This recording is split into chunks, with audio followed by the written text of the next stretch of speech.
মেয়েরা কিছু সমস্যা কখনো স্বামীকে বলে না।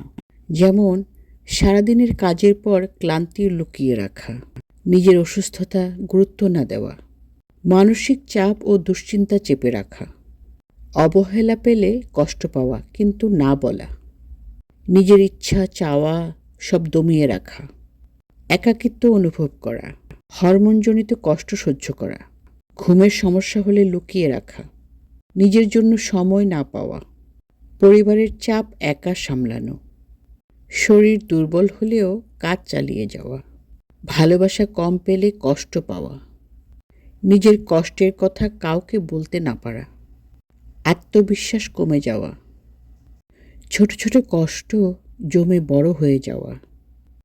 একসময় এইসব না বলা সমস্যাগুলো কেউ জানতে পারে না। এসব কারণে অনেক সময় পরে গভীর সমস্যা তৈরি হয়।